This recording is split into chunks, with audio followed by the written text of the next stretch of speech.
1968 ఉద్యమం. మాదన్న మాకి రాజన్న దేవుడా అంతకన్నా మేము అడిగేది లేదు రాని 48లో గొంతెత్తిండు. ఈ పోరాటాలు నడుస్తూనే ఉన్నాయి.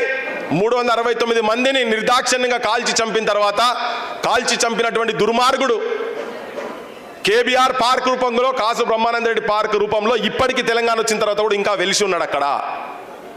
అదేం విగ్రహాలు అట్లనే ఉన్నాయి, అస్తిత్వం అట్లే ఉన్నది. మొన్న 1200 మంది చనిపోయిన తర్వాత తెలంగాణ తీసుకొచ్చుకున్న తర్వాత 12 ఏళ్ల తర్వాత అసలు నా తెలంగాణ ఏది అని చెప్పని ఇటువంటి వాళ్ళందరూ ఆలోచిస్తుంటే నిజంగా కూడా అందరు ముక్కులు వేలేసుకునే పరిస్థితి వచ్చింది తెలంగాణ ప్రజలకు.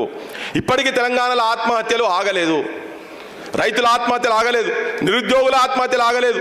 నిరుద్యోగులు నా నౌకరు నాకు కావాలి అని చెప్పి రోడ్ల మీదకి వస్తే ఒళ్ళు వలగొడుతున్నారు, కేసులు పెడుతున్నారు. మరి ఎటువంటి వాళ్ళ చేతులలో ఇవాళ రాజకీయ వ్యవస్థ ఉన్నది? ఇటువంటి వాళ్ళని ముచ్చట సత్యనారాయణ గారిని ఎందుకు ఇవాళ స్ఫూర్తిగా తీసుకోవాలి, తన జీవితాన్ని ఎందుకు స్ఫూర్తిగా తీసుకోవాలని చెప్పని ఒక్కొక్కరు ఒక్కొక్క విధంగా మేము వ్యాస సంకలనం తిరుమలరావు సార్ మేము కూర్చున్నప్పుడు సార్ గైడ్ చేసిన దానికి ఇటువంటిది మనం ఒకటి తీసుకురావాలి, ఈ చరిత్ర బయటికి రావాలనుకున్నప్పుడు ఒక్కొక్కరు ఒక్కొక్క రకంగా దీన్ని వాళ్ళ ఆలోచన విధానంతో రాసిండ్రు. రాసిన వాళ్ళు ఇంకా చాలామంది వచ్చేది ఉండే. 2 పుస్తకాలు ఇవాళ ఆవిష్కరణ చేయాలనుకున్నాం. ఒకటనే తన ఆత్మకథ జీవిత కథ ఒక పుస్తకం ఒకటి, తర్వాత వ్యాస సంకలనం ఒకటి. చాలామంది ఏం చెప్పిందంటే ఇది ఇట్లా కాదు, ఒక డే లాంగ్ సెషన్ జరగాలి దీని మీద. తన చరిత్ర అంటేనే తెలంగాణ చరిత్ర అనేది మాకు అనిపిస్తున్నది కనుక రాసిన వాళ్ళు అట్నే రాసిండ్రు.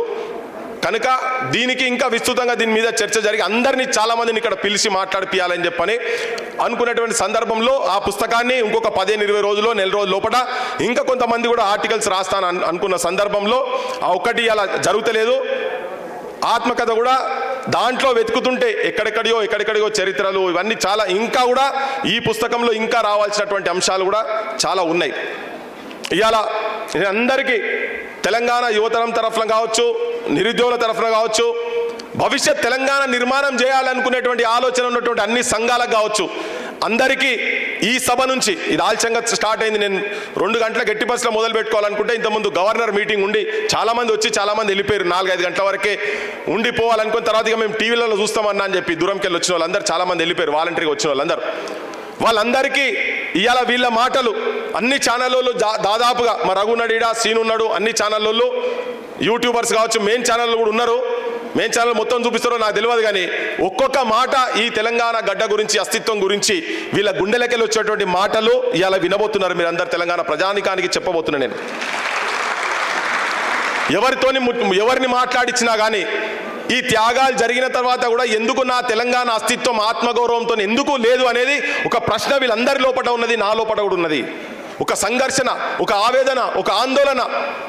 ఏమైతున్నది తెలంగాణకి, ఏమైతున్నది అస్తిత్వాన్ని కోల్పోతున్నది నా తెలంగాణ అనేది, ఒక ప్రమాదకరమైన పరిస్థితులకు తెలంగాణ పోతున్నది అనేది అందరి అభిప్రాయంగా ఉండి ఈ సందర్భంలో ఇప్పుడు ఈ నిమిషంలో అసలు ఈ జీవితం ఏంటిది, ముచ్చర్ల సత్యనారాయణ గారి జీవితం ఏంటిది, దాంతోనే యువతరం కావచ్చు, సంఘాలు కావచ్చు, రాజకీయాలు చేసేటువంటి కావచ్చు, తెలంగాణ అస్తిత్వం గురించి కొట్లాడేటువంటి వాళ్ళు కావచ్చు, అందరూ ఏం పాఠాలు నేర్చుకోవాలని దాంట్లో ఇవాళ అందరు ఆర్టికల్స్ వచ్చినాయి. దాదాపు అవి మిగతా కూడా వస్తాయి, పత్రికలలో ప్రచురితమైనవి. దాదాపు 12 ఆర్టికల్స్ ఉన్నాయి. ఒక్కొక్కరు ఒక్కొక్క కోణంలో చూసారు. ఒక్కొక్క కోణంలో మా అన్న రమేష్ బాబు అన్న రాసుకుంటా చెప్తాడనిలా, అరే ఇప్పటిదాకా మనము తప్పు చేసినామంటే మనకే తెలియదు చరిత్ర అని చెప్పని ఈ వచ్చే యువతరానికి ఆత్మవిశ్వాసంతో ఆత్మహత్యల సైడ్ పోకుండా ఒక సైనికుల లెక్క ఎట్లా కొట్లాడను అనే దాన్ని ఈ మీటింగ్లో ప్రధానమైన ఉద్దేశంగా ఏం కొట్లాట, ఎక్కడి నుంచి ఏ కోణాల నుంచి వచ్చి బాల్యం గురించి కావచ్చు, మా వినాయక్ రెడ్డి సార్ తన బాల్యం ఎట్లా ఉండే ఏం సంగతి అంటే ఒక్కొక్కరు ఒక అనుభవాలు ఉన్నాయి ఇలా చెప్పేటోళ్ళందరి. ఒక్కొక్కరి పాశం యాదిరంకులు వాళ్ళకు సోపతి ఉన్నది. ఆయన ఇప్పటికి కొట్లాడుతూనే ఉన్నాడు, మొత్తుకుంటూనే ఉన్నారు. కానీ వీళ్ళు పొద్దుగాలేస్తే మొత్తుకుంటోలే కాదే, ఏమైతే వీళ్ళతో నన్ను కాడుకున్నది. నాకు నిన్న సంగిశెట్టి అన్న ఆ జై తెలంగాణ పత్రికకు సంబంధించినటువంటి టైటిల్ ఒక్క పేపర్ కూడా లేదు. మేము అన్ని కట్టలు కట్టి ఒక పెద్ద మనిషి దగ్గర పెట్టినాం. 20-25 ఏళ్ళ కింద. ఇవాళ అడుగుతూనే పేపర్ లేవంటున్నాడు. పెట్టుకొని, ఎందుకంటే పుస్తకం బయటకు వస్తే అసలు చరిత్ర బయటకు వస్తుంది కదా. నా బుక్లో ఇప్పుడు లేదు, ఇప్పుడు వచ్చేటువంటి ఆత్మకథ లేదు, కానీ టైటిల్ ఇప్పుడు బయటకు వచ్చింది. సంగిశెట్టి అన్న ఈరోజు దాని మీద ఆర్టికల్ రాసిండు. అసలు జై తెలంగాణ పత్రిక ఏంది, దాని నేపథ్యం ఏంది, అమరన్న ఆర్టికల్ వచ్చిన తర్వాత దాంట్లో ఎట్లా రాజ్యం బ్రహ్మానందరెడ్డి వీళ్ళందరూ ఎట్లా దాన్ని అనగదొక్కాలనే ప్రయత్నం చేస్తున్నారు. అంటే వాస్తవిక చరిత్రను అప్పుడేమో భవిష్యత్ తెలంగాణ నిర్మాణం గురించి ముచ్చలత్రణ గారు అసంటోలు కావచ్చు, ప్రభాకర్ రావు గారు అసంటోలు కావచ్చు, దేవులపల్లి అమరన్న అసంటోలు కావచ్చు, వీళ్ళందరూ ఆ పత్రికల పనిచేసిన వాళ్ళు ఎట్లా నిర్మాణం చేయాలనుకునేది అన్ని కూడా అప్పుడు తొక్కి పెట్టాలంటే తెలంగాణ వచ్చిన తర్వాత కూడా వీళ్ళు తొక్కి పెడుతున్నారు. ఎందుకంటే నిజమైన చరిత్ర బయటకు వస్తుందనే ప్రమాదం, చరిత్ర బయటకు వస్తే అసలు రంగులు ఎవరేందనేది బయటకు వస్తుందని. ఇవాళ ఈ తెలంగాణకు నిజమైన భూమిపుత్రులు ఆత్మాభిమానంతో తెలంగాణ బతకాలనుకుంటే మాత్రం ఒక సైన్యం లెక్క, సైనికుల లెక్క ఐడియాలజికల్ మిలిటెంట్స్ తెలంగాణకు అవసరం ఉన్నదని చెప్పని నేను ఈ వేదిక మీదకి వెళ్ళి తెలంగాణ 50 మంది తెలంగాణ జనానికి నేను విజ్ఞప్తి చేస్తున్నా. నా దృష్టిలో ఇలా ఏ రాజకీయ పార్టీ కూడా, ఏ పార్టీలో ఇలా అధికారం ఉన్నోళ్ళు కావచ్చు, ఆపోజిషన్లో ఉన్నోళ్ళు కావచ్చు, ఎవరిని చూసినా నాకైతే చిత్తశుద్ధితోటి తెలంగాణ ఆత్మ ఆవిష్కరించేటువంటి నాయకత్వం ఏ రాజకీయ పార్టీలో, నాకు ప్రస్తుతం ఉన్నటువంటి రాజకీయ పార్టీలు ఎవరి దగ్గర కనబడతలేదని చెప్పి నేను ప్రజలకు విజ్ఞప్తి చేయదలుచుకున్నా. పొద్దున్న లేస్తే మొత్తుకుంటూనే ఉన్నాం. అయితే నేను మధ్యలో మాట్లాడేటప్పుడు మాట్లాడతా, ఇది వేలాది మంది, లక్షలాది మంది ఒక చిన్న ఇన్విటేషన్ పెడితే లక్షలలో పోయింది అది. ఇలా నిన్న మొన్న మాట్లాడుకుంటా తిరుమలరావు సార్ చెప్పిండ్రు, నేను మనజక్క తిరుమలరావు సార్ కూర్చున్నప్పుడు చెప్పిండు, సత్యనారాయణ గారిది ఒక సినిమా తీయాలని, ఈ చరిత్ర సినిమా తీయాలి, బరాబర్ తీద్దాం సార్ అని చెప్పిన. శంకరన్నకు ఆల్రెడీ అనుభవం ఉంది. ఎందుకు తీయాలంటే దీన్ని కమర్షియల్ కాదు, అది అసలు ఆలోచన లేదు. ఒక పత్రిక రాజ్యానికి వ్యతిరేకంగా ఒక వాయిస్ రావాలని చెప్పని కొట్లాడినప్పుడు వారానికి, ఆ కాలంలో 1970 కాలంలో వారానికి ఒక సంచికి వస్తే దాని గురించి పైసలకు నానా తంటలు పడ్డాడు. ఆ పైసలు కనుక దగ్గర పెట్టుకునేది ఉంటే ఇవాళ ఒక సగం హైదరాబాద్ కొనుక్కుని కావచ్చు అని తన. కానీ అంతా అంటే ఎన్నో సాక్రిఫైస్ ఇవాళ తెలంగాణలో నక్సల్ ఉద్యమాలలో కావచ్చు, తుపాకులు పట్టుకొని, బాంబులు పట్టుకొని ప్రజా సమస్యల గురించి ప్రజల పక్షాన అడవిలో తిరిగినటువంటి త్యాగాలు కావచ్చు,